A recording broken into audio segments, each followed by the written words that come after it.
ভাই বিশ্বাস করেন, আজকে আমি আপনাকে কোরআনের এমন একটা আয়াতের কথা বলবো যে আয়াতটার অর্থ শুনলে আপনি নিঃসন্দেহে অবাক হতে বাধ্য হবেন। আল্লাহ তাআলা সেই কোরআনের মধ্যে 1500 বছর আগে এমন এমন আয়াতের এমন এমন কথাগুলো বলেছেন যেগুলো বর্তমান সময়ে এসে পর্যন্ত আমরা অ্যাচিভ করতে পারিনি। আল্লাহ তাআলা সূরা বাকারা 166 নম্বর আয়াতের মধ্যে বলেছেন, নিশ্চয়ই আকাশমণ্ডলী ও পৃথিবীর সৃষ্টির মধ্যে, রাত ও দিনের পরিবর্তনের মধ্যে যেসব জাহাজ মানুষের লাভের জন্য সাগরের মধ্যে চলাচল করে তাদের মধ্যে আল্লাহ তাআলা আকাশ থেকে যে পানি বর্ষণ করে মৃত ভূমিকে জীবিত করেন এবং সকল প্রাণী তাতে ছড়িয়ে দিয়েছেন। আর বায়ু রাশির প্রবাহের মধ্যে এবং আকাশ ও পৃথিবীর মধ্যবর্তী মেঘের মধ্যে জ্ঞানী লোকেদের জন্য অবশ্যই বহু নিদর্শন রয়েছে। এই আয়াতের মধ্যে আমরা যদি একটু ডিপলি যদি চিন্তা করি তাহলে আমরা খুব সহজেই বুঝতে পারবো। সেটা হচ্ছে আল্লাহ তাআলা বলছে, নিশ্চয়ই আকাশমণ্ডলী ও পৃথিবীর সৃষ্টির মধ্যে এমন এমন নিদর্শন আল্লাহ তাআলা কোরআনের এই আয়াতটার ভিতরে বলেছেন যেগুলো আমরা বর্তমানে এসে অ্যাচিভ করছি। যেমন আমরা প্রথম আসমান সম্পর্কে যদি আমরা বলি, আমরা উপরে যে এই আকাশটা দেখতেছি এটা প্রথম আকাশের মহাশূন্য, যেটা আমরা বর্তমান অবস্থায় এসে পরিপূর্ণভাবে জেনেছে। এর আগে এই সকল বিষয় সম্পর্কে আমরা কেউই অবগত ছিলাম না। কোরআনের ভিতরে সেই 1500 বছর আগে আল্লাহ তাআলা রাসূল সাল্লাল্লাহু আলাইহি সাল্লামের মাধ্যমে এই আয়াতগুলো নাজিল করে এই বিষয়গুলো অবগত করে দিয়েছেন, যেটা আমরা বর্তমানে এসে চূড়ান্তভাবে জেনেছি। এবং আল্লাহ তাআলা কোরআনের সূরা ওয়াকিয়ার আরেকটা আয়াতের ভিতরে বলেছে, ওয়ালাকাদ জায়্যানা সামা আদ-দুনিয়া বিমাসাবিহ, আমি দুনিয়ার আসমানকে গ্রহ নক্ষত্র দ্বারা সুসজ্জিত করেছি।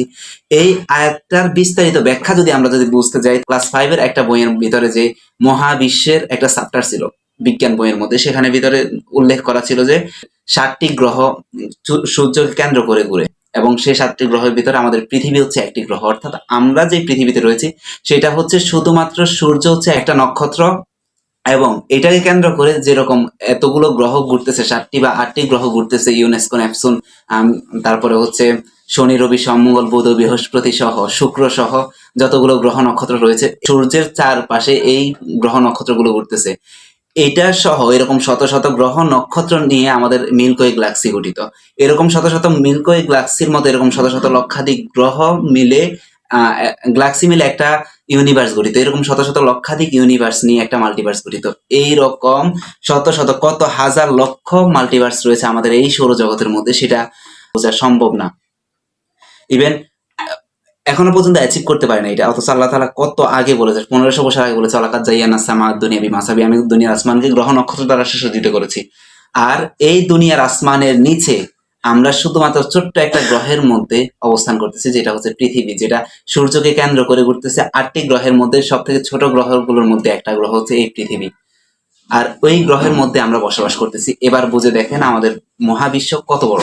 এবং আল্লাহ তাআলা কোরআনের আরেকটি আয়াতের ভিতর বলেছেন, ফালা উকসিমু বিমাওয়াকিউন নুজুম, অর্থাৎ আমি শপথ করি সেই সকল পিছু হটা নক্ষত্র সমূহের যেগুলো ধীরে ধীরে লুকিয়ে যায় বা অস্তমিত হয়ে যায়। এটা দ্বারা ব্ল্যাক হোলের কথা বলা হয়েছে, যেটা বর্তমান অবস্থায় এসে আমরা জেনেছি।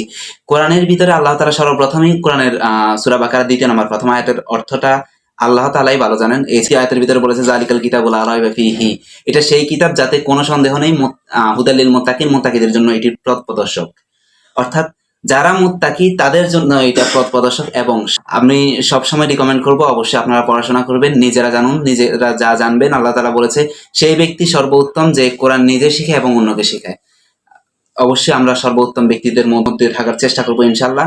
তো আজকের ভিডিওটা এতটুকুই। আর আপনারা যদি আমার এরকম বিস্তারিত রেগুলার ভিডিও পেতে চান তাহলে অবশ্যই আমার চ্যানেলটি সাবস্ক্রাইব করবেন। আর ফেসবুকে যারা দেখতেছেন তারা অবশ্যই ফলো দিবেন এবং আমার ডিসক্রিপশনে দেওয়া থাকবে ইউটিউব চ্যানেলের লিংক, আপনারা অবশ্যই গিয়ে সাবস্ক্রাইব করে আসবেন। ধন্যবাদ। আসসালামু আলাইকুম।